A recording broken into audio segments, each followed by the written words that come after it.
ka net që nuk janë si të tjera. Ti fle, por nuk pushon vërtet. Trupi yt qëndron i qetë, por diçka brenda teje është zgjuar. Dhe papritur shfaqet një ëndër që nuk ndihet si ëndër. Nuk është e paqartë. Nuk është e shpërndar. Është e saktë. E gjallë. Dhe e mbushur me një ndjenjë që nuk mund ta shpjegosh. Kur zgjohesh nuk e harron menjëherë. Përkundrazi ajo të ndjek. Qëndron me ty gjatë ditës si një kujtim që kërkon vëmendje. Shumica e njerëzve bëjnë një gabim këtu. Ata e injorojnë. Mendojnë se është thjesht imagjinat, një lojë e mendjes, diçka pa rëndësi. Por jo çdo ëndër është e zakonshme. Ka momente kur gjatë natës zhurma e botës zhduket. Dhe ti bëhesh më i hapur ndaj diçkaje më të thellë. Një mesazh, një paralajmërim, një drejtim që nuk vjen gjatë ditës. Pyetja nuk është nëse këto ëndra ekzistojnë. Pyetja është: a do t'i vëresh apo do t'i humbasësh? Jo çdo ëndër ka të njëjtën peshë. Disa janë thjesht fragmente të ditës, kujtime të shpërndara, mendime që mendja i përpunon ndërsa ti fle. Ato janë të paqarta, të çrregullta, dhe zhduken shpejt sapo zgjohesh. Por pastaj ka një lloj tjetër ëndre. Një ëndër që ndihet ndryshe që në fillim. Ajo nuk është e turbullt, është e qartë. Nuk është e rastësishme, duket sikur ka një qëllim. Ngjyrat janë më të forta. Emocionet janë më të thella. Dhe mbi të gjitha ajo të lë një ndjesi që nuk largohet lehtë. Nuk është vetëm ajo që sheh, por ajo që ndjen. Disa njerëz përshkruajnë një paqe të pazakontë. Të tjerë ndjejnë një urgjencë, sikur diçka duhet kuptuar. Dhe kjo është pika kyçe. Ëndrat që nuk duhen injoruar nuk kërkojnë vëmendje me zhurmë. Ato e kërkojnë atë me ndjenjë. Nëse një ëndër të ndjek edhe pasi je zgjuar, nëse ajo rikthehet në mendjen tënde pa arsye, atëherë ndoshta nuk ishte thjesht një ëndër. Ekziston një shenjë shumë e thjeshtë, por shumë e fuqishme. Dhe shumica e njerëzve e përjetojnë pa e kuptuar rëndësinë e saj. Është momenti kur zgjohesh dhe ëndra nuk zhduket. Jo vetëm që e kujton, por e ndjen ende. Emocioni mbetet. Mund të jetë një paqe e thellë që nuk e ndjen zakonisht, ose një ndjesi e fortë sikur diçka kërkon vëmendjen tënde. Ndonjëherë edhe një lloj paralajmërimi i heshtur. Dhe ajo që është më e çuditshme, sa më shumë përpiqesh ta harrosh, aq më shumë ajo rikthehet.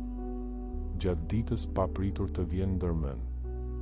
Një detaj, një figurë, një ndjenjë. Kjo nuk është rastësi, sepse ëndrat e zakonshme zbehen shpejt, por ato që mbajnë një mesazh qëndrojnë, jo për të shqetësuar, por për të zgjuar. Dhe nëse e ndalon për një moment dhe e dëgjon atë ndjenjë, mund të kuptosh diçka që mendja jote gjatë ditës nuk e kap dot. Ndonjëherë përgjigjja nuk vjen me fjalë. Ajo vjen si një ndjesi që nuk mund ta injorosh. Gjatë ditës gjithçka është zhurmë. Zëra, mendime, shqetësime.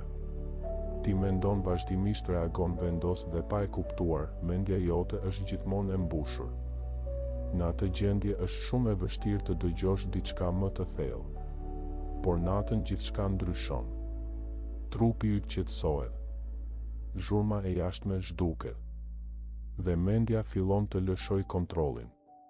Është pikërisht në këtë moment kur ti bëhesh më i hapur, më i ndjeshëm, më pranues. Sikur një derë e padukshme hapet pa zhurmë. Dhe përmes kësaj hapjeje ndonjëherë vijnë imazhe, ndjenja, skena që nuk i kontrollon dot. Jo sepse po i krijon, por sepse po i përjeton. Disa i quajnë mesazhe, të tjerë i quajnë udhëzime.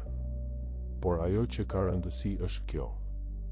Nata nuk është thjesht kohë pushimi. Është një hapësirë ku ti je më pak i shpërqendruar. dhe më afër diçkaje që gjatë ditës nuk e dëgjon. Pyetja është, kur kjo ndodh a je duke dëgjuar? Ka disa ëndra që nuk janë të rastësishme, dhe ato zakonisht përsëriten në forma të ndryshme. Lloji i parë janë ëndrat që përsëriten. E njëjta skenë, i njëjti vend ose e njëjta ndjenjë që rikthehet natë pas nate. Kjo nuk ndodh pa arsye. Është si një mesazh që nuk është kuptuar ende dhe për këtë arsye rikthehet. Lloji i dytë janë ëndrat me ndjesi të forta. Frikë e papritur, qetësi e thellë, ose një ndjenjë e pazakontë që të zgjon menjëherë. Këto emocione nuk janë të zakonshme. Ato tërheqin vëmendjen tënde për një arsye. Dhe pastaj janë ëndrat me figura ose simbole. Njerëz që nuk i njeh, vende që nuk i ke parë kurrë, situata që duken reale por të huaja. Këto nuk janë gjithmonë të drejtë për drejta. Ato kërkojnë vëmendje, jo interpretim të shpejtë, sepse jo gjithçka është ashtu siç duket në sipërfaqe. Dhe ndonjëherë ajo që sheh në ëndër është vetëm një mënyrë për të treguar diçka më të thellë. Momenti më i rëndësishëm nuk është gjatë ëndrrës, është menjëherë pasi zgjohesh, sepse aty mes gjumit dhe realitetit mesazhi është ende i gjallë. Shumë njerëz bëjnë të njëjtin gabim. Ata marrin telefonin, fillojnë ditën, dhe brenda pak minutash gjithçka zhduket. Por nëse dëshiron të kuptosh, duhet të ndalosh.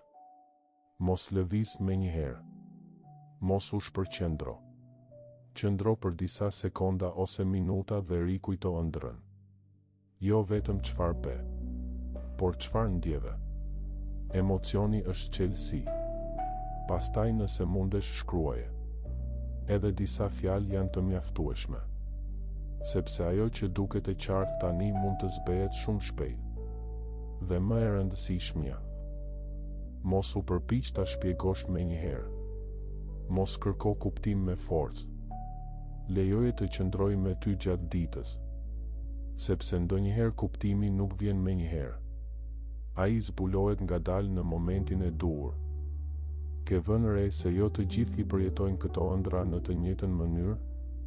Disa njerëz i kanë rrallë ose nuk i kujtojnë fare, ndërsa të tjerë i përjetojnë shpesh dhe me një qartësi të habitshme. Kjo nuk është rastësi. Dallimi nuk qëndron te fati, por te ndjeshmëria. Ka njerëz që janë më të hapur brenda vetes, më të qetë, më pak të mbushur me zhurmë mendore. Ata nuk janë domosdoshmërisht më të veçantë, por janë më të pranishëm. Dhe kjo prani krijon hapësirë.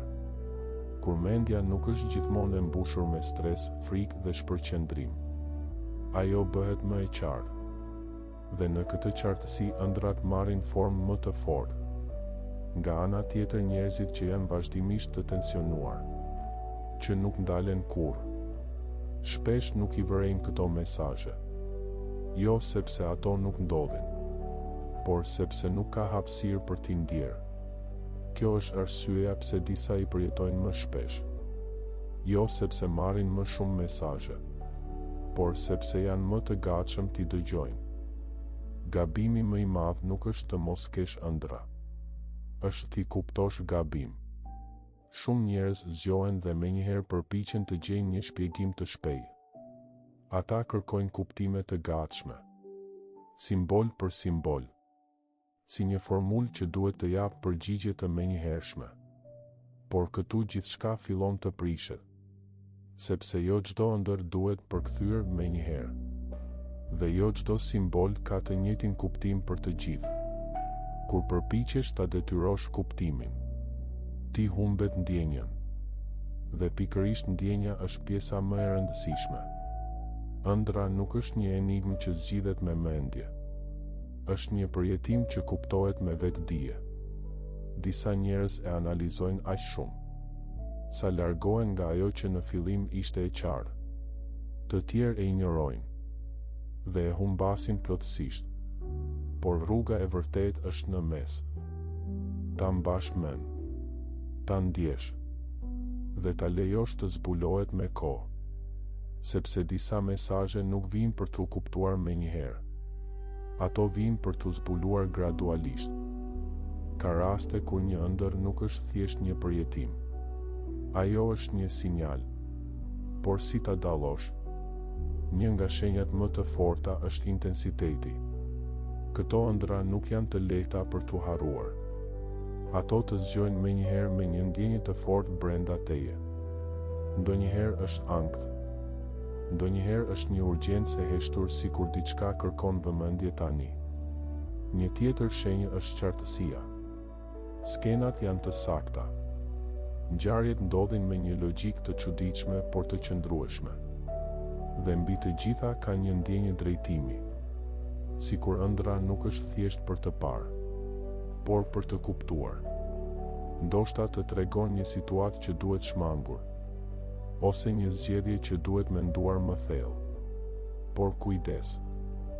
Jo çdo ëndër e fortë është një paralajmërim i drejtë për drejtë. Ajo që ka rëndësi është si të ndikon. Nëse një ëndër të bën të ndalesh, të reflektosh, të ndryshosh diçka në mënyrën si mendon, atëherë ndoshta ajo nuk erdhi rastësisht. Në një moment pa shumë zhurmë diçka brenda teje ndryshon. Ti nuk i sheh më ëndrat si diçka të rastësishme. Nuk i harron menjëherë sapo zgjohesh. Fillon t'i vëresh. Ti ndjesh. Ti marrësh seriozisht pa frikë. Dhe kjo është pika ku gjithçka fillon të marrë kuptim. Sepse nuk është se ëndrat ndryshojnë. Është mënyra si ti i përjeton ato. Ti bëhesh më i vetëdijshëm, më i qetë, më i hapur ndaj asaj që nuk shihet menjëherë. Dhe ngadalë fillon të kuptosh diçka shumë të rëndësishme. Jo çdo përgjigje vjen gjatë ditës. Jo çdo drejtim është i dukshëm. Ndonjëherë në heshtjen e natës, kur gjithçka tjetër ndalon, ti merr atë që të nevojitet më shumë. Jo gjithmonë me fjalë, por me ndjenja që të udhëheqin. Dhe kur fillon të dëgjosh këto momente, nuk je më i njëjti, sepse nuk po jeton më vetëm atë që sheh, por edhe atë që ndjen thellë brenda vetes.